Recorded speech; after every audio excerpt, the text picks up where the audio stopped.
সম্মানিত ভিউয়ার্স আসসালামু আলাইকুম। আজকে আপনাদের জন্য আরেকটি গুরুত্বপূর্ণ ভিডিও নিয়ে হাজির হলাম। দেখতেই পাচ্ছেন মোবাইল স্ক্রিনে এই ইউএনভি কিছু ক্যামেরা ও এনভিআর নিয়ে হাজির হলাম। ইউএনভি হলো চায়নার একটি বিশ্বমানের জনপ্রিয় সিসিটিভি ব্র্যান্ড। বাংলাদেশ সহ বিভিন্ন দেশে তাদের এই পণ্য কিন্তু ব্যবহার করা হয়ে থাকে এবং খুবই জনপ্রিয় কিন্তু তাদের এই প্রোডাক্টগুলা। শুরুতেই যেগুলা আপনাদেরকে দেখাতে যাচ্ছি, আমাদের যে ইউএনভি কিছু ক্যামেরা রয়েছে, ক্যামেরার কালেকশন নিয়ে আজকে আপনাদের মাঝে হাজির হলাম। এই ক্যামেরাগুলা কিন্তু আমরা ইনস্টলেশন করব। শুরুতেই আপনারা দেখলেন আমরা একটি UNB network system drone camera অর্থাৎ ইনডোরের জন্য যে ড্রোন আইপি ক্যামেরা রয়েছে একটি দেখলেন 2 মেগাপিক্সেলের। তারপর হচ্ছে এই আউটডোরের জন্য যে আমাদের নেটওয়ার্ক বুলেট ক্যামেরা রয়েছে 2 মেগাপিক্সেলের। এই ক্যামেরাগুলা কিন্তু আমরা আনবক্সিং করে নিচ্ছি। 2 মেগাপিক্সেলের যে আউটডোরের যে বুলেট ক্যামেরাগুলা রয়েছে এগুলা হচ্ছে রেঞ্জ হচ্ছে 40 মিটার পর্যন্ত, আর ক্যামেরা হচ্ছে 2 মেগাপিক্সেলের। আর নাইট ভিশন কিন্তু এই ক্যামেরাগুলা হয়ে থাকে। তারপর হচ্ছে আমাদের যে ড্রোন ক্যামেরা যেটা রয়েছে আইপি ড্রোন ক্যামেরা, এটা হচ্ছে রেঞ্জ 30 মিটার পর্যন্ত কিন্তু রেঞ্জ রয়েছে এগুলা। ইউএনভি 2 মেগাপিক্সেলের ক্যামেরা কিন্তু 1080p থেকে 4K রেজোলিউশন পর্যন্ত এই ক্যামেরাগুলা ভিউ দিয়ে থাকে। এই ক্যামেরাগুলা কিন্তু এই যে দেখতে পাচ্ছেন এই বক্সটার উপরেই কিন্তু আমরা ইনডোরের ক্যামেরাটিকে ইনস্টলেশন করব। তারপর হচ্ছে আমাদের যে আউটডোরের যে ক্যামেরা রয়েছে বুলেট, এগুলার জন্য কিন্তু আলাদা বক্স আমরা এনেছি। এগুলা আমরা ব্যবহার করব এই বক্সগুলা ব্যবহার করার কারণ হচ্ছে ভিতরের যে RJ45 কানেকশন রয়েছে এই কানেকশনগুলাকে সেফলি মেঘবৃষ্টি থেকে রক্ষা করার জন্য কিন্তু এই ওয়াটারপ্রুফ বক্স এইগুলা আমরা ব্যবহার করব। তারপর হচ্ছে এই যে RJ45 এর কানেকশন যেগুলা রয়েছে এগুলাকে ওয়াটারপ্রুফ ক্লিপ দ্বারাও কিন্তু আমরা আলাদা মানে প্রোটেক্ট করব। এগুলা কিন্তু ক্যামেরার সাথে দেওয়া থাকবে এই কিটগুলা। দেখতে পাচ্ছেন এই বক্সের উপরে আমরা ক্যামেরাগুলাকে ইনস্টলেশন করে নিচ্ছি। ইনস্টলেশন করার জন্য কিন্তু আমরা স্টার স্ক্রু দিয়ে কিন্তু ক্যামেরাটিকে সেন্টার মতো বসিয়ে স্টার স্ক্রু ড্রাইভারের সাহায্যে বক্সের যে উপরের পার্ট রয়েছে উপরের পার্টের সাথে ক্যামেরাগুলাকে ভালোভাবে উম টাইট দিয়ে নিচ্ছি স্ক্রুর সাহায্যে।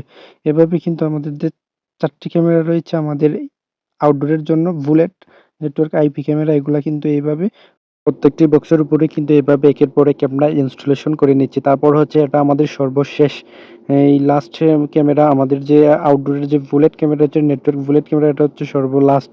এইটা কিন্তু ওকে করার পরেই কিন্তু এটা সেটআপ করার পরেই কিন্তু আমাদের ৪ টি ক্যামেরা ফুলফিল হয়ে যাবে। থাকবে শুধু আমাদের যে ইনডোরের জন্য যে নেটওয়ার্ক ড্রোন ক্যামেরা যেটা ড্রোন ক্যামেরাটা কিন্তু আমরা বক্সের উপরে এখনকু লাগানোর পালা। এই যে আমাদের ৪ টি বক্সের নিচের কভার ৪ টি রয়েছে, এটা কিন্তু দেয়ালের সাথে আমরা লাগাবো। তারপর কিন্তু এটার উপরে বক্সগুলা বসাবো। এই যে হচ্ছে আমাদের ওয়াটারপ্রুফ কিট।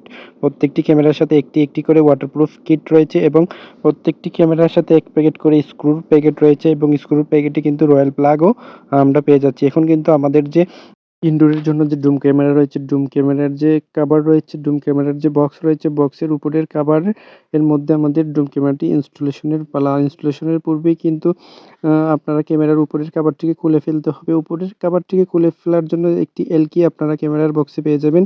এই এলকিটা যত্ন সহকারে রাখবেন। যত্ন সহকারে রাখার কারণ হচ্ছে ইনস্টলার ছাড়া যদি আপনারা এই ক্যামেরাটার ভিউ অর্থাৎ অ্যাঙ্গেল পজিশনটিকে ঠিকঠাক মতো রাখতে চান, সেন্টারে মিলাতে চান, তাহলে কিন্তু এটা খুলতে হবে। এটা খুলতে হলে কিন্তু এলকির প্রয়োজন।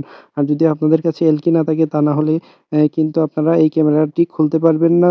আর না খুললে ভিউর সেন্টারিং বা ভিউর অ্যাক্সেস নিতে পারবেন না। তারপর হচ্ছে এই যে দেখেন প্রত্যেকটা ক্যামেরা আমরা সারিবদ্ধভাবে রাখলাম। ড্রোন ক্যামেরার নিচে আমরা বক্স দিচ্ছি না। যিনি ফ্ল্যাটের ওনার তিনি চাচ্ছেন ভিতরে বক্স ছাড়াই ড্রোন ক্যামেরা ইনস্টলেশন করবেন। এই হচ্ছে আমাদের RJ45 কানেক্টরের মাথা। এটা কিন্তু আমাদের ক্যামেরা থেকে এনভিআর থেকে লাইন এসে লাগবে। যেহেতু আমাদের এই এনভিআরটি বিল্ট ইন পিওই যে এনভিআর গুলা হচ্ছে এগুলা পাওয়ার পিওই বলা হয়ে থাকে। এক্সট্রা কোনো অ্যাডাপ্টার বা এক্সট্রা কোনো পাওয়ার সাপ্লাই ক্যামেরাতে দিতে হয় না। এই যে RJ45 লাল লাল দেখতে পাচ্ছেন, এই RJ45 গুলার মাধ্যমেই কিন্তু আমাদের ফুটেজ প্লাস কারেন্ট দোনোটা কিন্তু আদান-প্রদান করা হবে এই RJ45 পিনের সাহায্যে। এই যে দেখতে পারলেন আমরা ক্যামেরাগুলা মোটামুটি এই সেটআপগুলা আমরা সেরে ফেলেছি। বাদবাকি সেটআপ আপনাদেরকে পরবর্তী স্টেপ বাই স্টেপ দেখিয়ে দিব। ভিডিওর লেন্থ অনেকটাই লং হয়ে যাচ্ছে। আশা করি পরবর্তী ভিডিওগুলো আমার আইডিতে গিয়ে দেখবেন। ধন্যবাদ সবাইকে। এবং এই ভিডিওর পরপরই ধারাবাহিকভাবে কিন্তু আমরা একের পর এক ভিডিও আপলোড দিব ইনশাআল্লাহ। আপনারা যদি ভিডিওগুলা ভালো লাগে তাহলে আমার আইডিতে গিয়ে দেখে আসবেন। ধন্যবাদ সবাইকে। ভালো থাকবেন, সুস্থ থাকবেন। আল্লাহ হাফেজ।